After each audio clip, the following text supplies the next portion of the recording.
Welcome to the first video of my LCK Summer 2022 preview. If you haven't followed along with my channel, I've done all the LPL videos.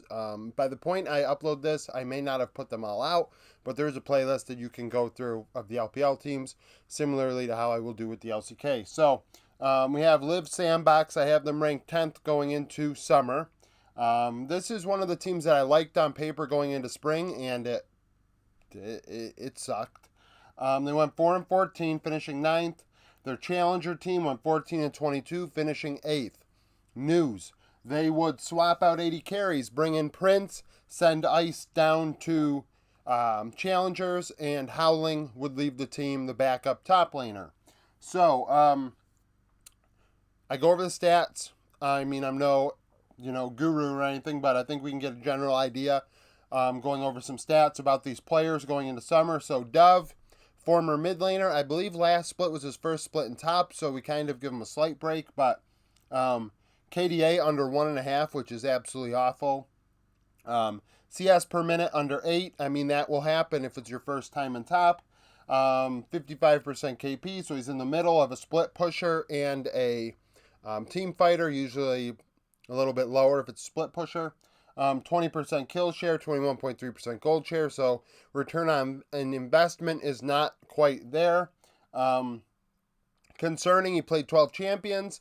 You can look at this one of two ways. Either he played too much, he should have scaled back, focused more on champions to get better than being willing to play everything. And then again, being a former mid laner, there are a lot of champions that aren't traditional top laners, so you could play I like to think of like a Rise, or right now Vladimir might come back into the meta, pre-durability patch. I don't know if durability patch will eliminate him, but hypothetically a Vladimir would work for him, things like that. Meaning the challenger top laner played in 41 games in Academy, 837 CS per minute. I imagine that would drop going to the LCK, but also I think that he might be better than Dove right now. KDA is 1 kill higher. Slightly higher KP, slightly higher kill share, and slightly higher gold share as a result of all that farm and all those kills. Has played 10 champions in challengers in 41 games. Seems like a player that maybe after summer you could see pushing Dove for a spot. Jungle, you have Krako. Krako is probably one of their maybe was their best player in spring. He has some pop-off moments. Very good numbers though, 5.7 KDA and a near 76% KP. So he farmed pretty well. 5.5 to 6 is like on the upper half of where we want to be. 6 and above is great. And his KP was nearly 76, where usually you lose a little bit when you have a player with that high of CS per minute. Nearly 25% kill share, so he was the secondary carry on this team. Very good on the return on investment. They only invested 19% of their gold and were able to get a secondary carry in Krako. He played 12 champions as well, which is very nice for a jungler. I feel like you don't see that very often. Hambuk below him played 4 games with the big club. I believe a COVID situation may have caused that. Then again, they also struggled, so maybe they got a little creative. I can't really recall the exact reason why Sandbox did it. I just remember the games.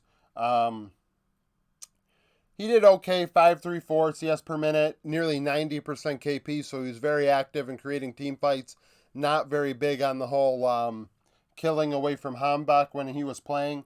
Nearly 40% kill share, 20% gold share. I mean, he was probably the strongest player in the games that the Challengers team had to play in the LCK. Closer, one of the better and more underrated mid laners in the league. Very good numbers.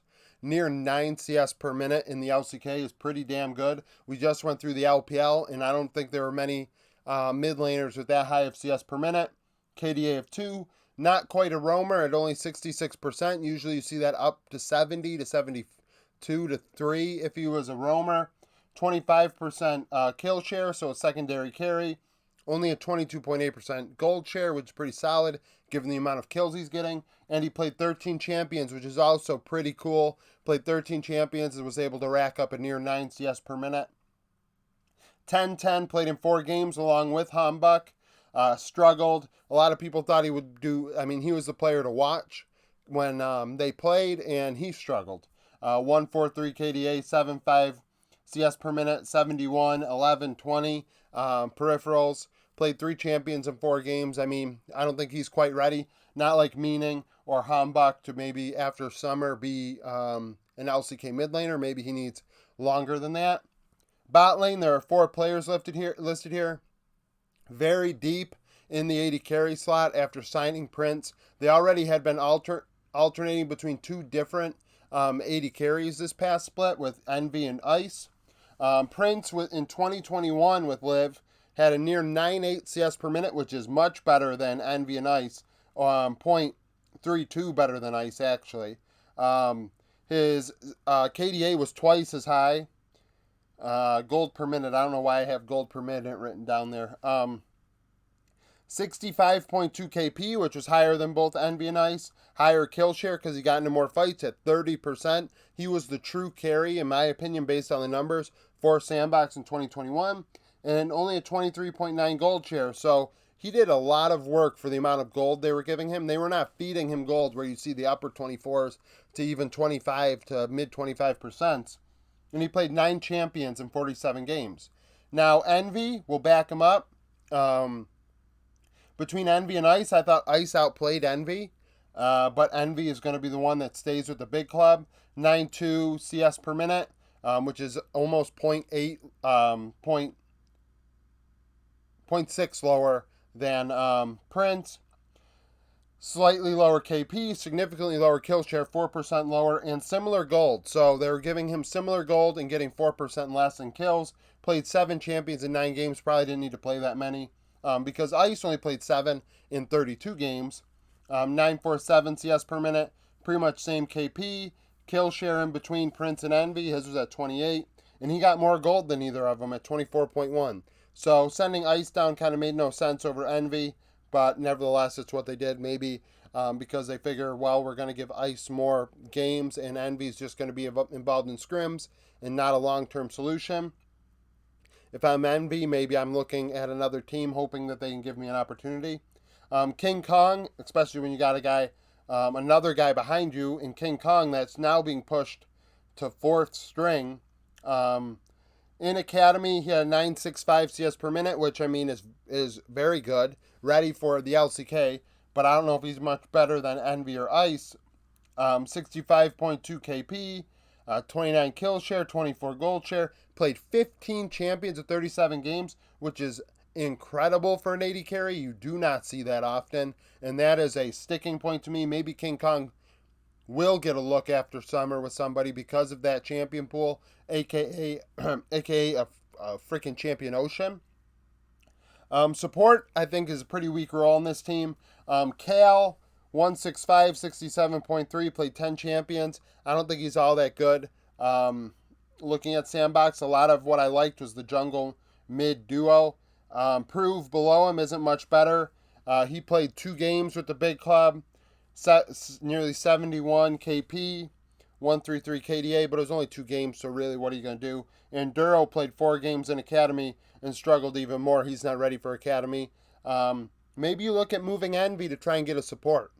I think that is something they should consider based on how this team looks. I don't think this team is going to compete for a top 4 slot by any means in the LCK this split. I mean, I don't think that the mid-jungle duo can do it, especially, well, we'll get to them, but I think KT is going to make a real push for 4th place.